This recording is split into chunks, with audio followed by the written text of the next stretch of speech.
Why, hello there YouTube and welcome to a top 10 video. So, this is one of my end of the year video things, and I thought we've had some good horror movies out this year.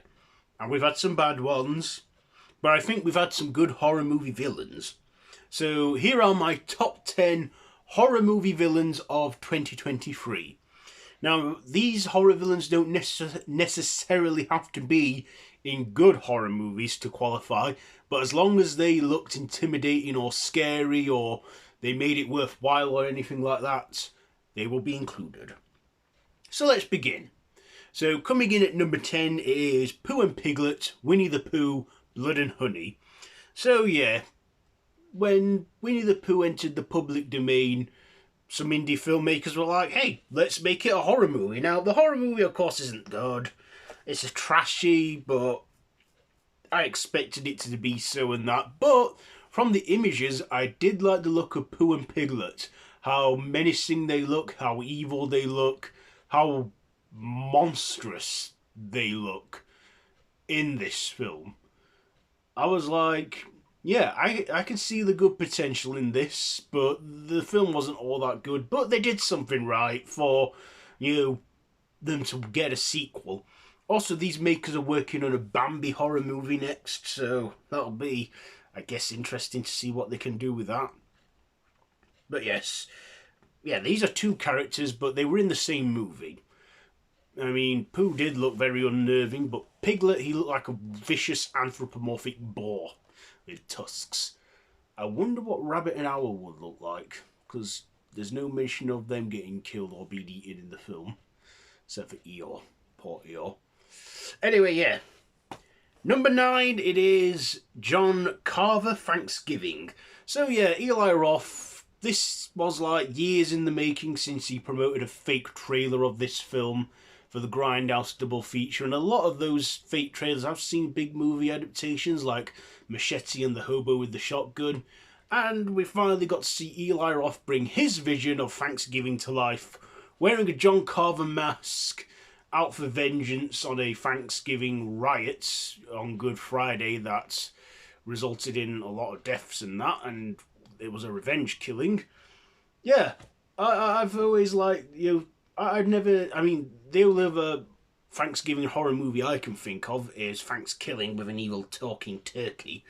But this one is, quite a lot better. Had some comic relief in there too and some dark moments, but yeah. Number 8 is Sarah Cobweb. So this film flew under the radar. It was meant for an October release, but they moved it to a summer release, and not a lot of people talked about this movie, and I can see why. It wasn't that brilliant. But the mystery of Sarah in the walls, being the sister of our protagonist, not much was known about her, but I feel she was very unnerving and scary and creepy. And what was with her? Still, I like the Halloween setting of that film, and Sarah was a very mystique, interesting character, which I think the less is the better things. So next, number 7, it is The Aliens, No One Will Save You. So this drops on Hulu, or if you're in the UK, Disney Plus Star. And this film, 95% of it is dialogue free. I mean, there's only one line of dialogue spoken throughout the entire film, and led by Caitlin Dever. Yeah, these aliens, they were very unnerving. I mean, they were like the grey, bulb-headed kind, but they spoke with weird sounds they made and what have you. Not only that, they were body snatchers as well. And, the body snatcher things, who can you trust? And, yeah, they were CGI, but they were alright enough. Okay, number 6 is Ellie / the Deadite / the Marauder, Evil Dead Rise. So this was like my favourite horror movie of this year. It was surprising. I mean, yeah, it didn't have Bruce Campbell in it. Well, he did have a small vocal cameo, but none of that Ash Williams post-credit cameo. And they take the setting out of the cabin in the woods into an apartment building in LA. And I'm thinking, does no one learn from these movies? You see a book guarded by crucifixes and locked away. Leave it the hell alone. But yeah, we see the mother get possessed in this by the Deadites Ellie, and then at the end they sort of possess others and combine and merge into like this abomination called the Marauder. Yeah, quite an unnerving monster, and this is an evil presence as well. But yeah, I did enjoy this one. They were like the references and the callbacks to like Dead by Dawn, Dead by Dawn. And yeah, shows that the Evil Dead franchise still does have some good stuff to give. So number 5, it is Valak, the Nun 2. Yes, this includes horror villains that have made a comeback for sequels, and we get Valak return for the Nun 2, the 9th installment in the Conjuring universe. I mean, this wasn't all that brilliant. It wasn't as good as the first movie, but, you know, Bonnie What's-Her-Face makes it, you know, just still plays Valak greatly with her nun disguise and demonicness. Yes, I do like Valak. One of the best Conjuring villains, which obviously because she's got her own film spin-off. So yes, Valak at number 5. Number 4, it is Dracula: The Last Voyage of the Demeter. So, Dracula has been done to death at this point. We had Bela Lugosi's immortal performance as the aristocratic vampire. But in this one, taking a chapter out of Bram Stoker's novel and making it into this film, where it's all focused on the boat, and we see Dracula picking off the crew one by one, except for one person at the end, who I believe could be Van Helsing. And, you know, also bringing Dracula to the book accuracy, making him look like Nosferatu, which he was originally meant to be like in the book. Yeah, making him an inhuman-like monster. I thought he was like the best part of this film, and the way he looked evil and demonic.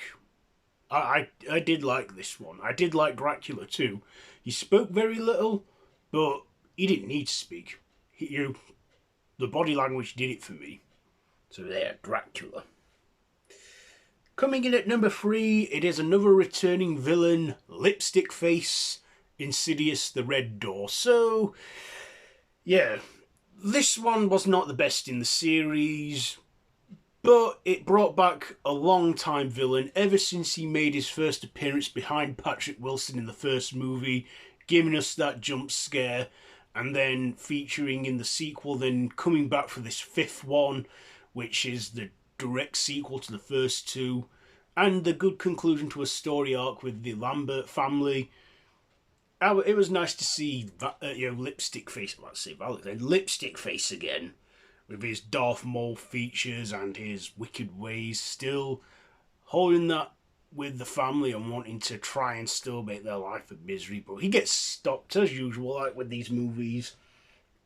But yeah, Lipstick Face. And coming in at number 2, it is Ghostface, Scream 6. So yeah, Ghostface at this point, the franchise is a bit nutty and what have you. But seeing Ghostface again return for the 6th movie in the franchise, it's again, who do you think it is? I worked it out halfway into the movie. You know, there's usually more than one killer, but the way it honoured and referenced all the other Ghostfaces and the whole requel style of horror franchises these days. And hey, what is more scarier than a supernatural monster? Humans. Humans that are killers, that are inspired by horror movies to do these things. See, that's the scariest thing, you know. Dracula, you can rest assured, and it's like, it's just a book. It's just a character, it's fiction. But Ghostface, it's a mortal human being and was inspired by a real-life killing event. And that's why I find, humans so scary, is that stuff like that can happen. So, yes, Scream 7, I don't know what's going on with that, whether it's on hold, whether it's cancelled. I haven't looked into it much, but you know the story behind all that. I won't get into it. But Scream 6, good one. Taking it out of Woodsboro and into New York. Yeah. Okay, so my number one pick, of course, is Megan. Megan. Yes. Model 3 generic Android for, but Megan for short. I find what is more scarier than humans? AI.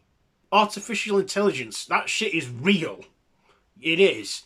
And I'm thinking, will it actually become self-aware like Megan did? I mean, my Alexa, that's been playing up, like, just playing music at random and stuff and notifying me about things I've not even asked it to do. Yeah. They're getting one thing right with Terminator. AI is real now and exists.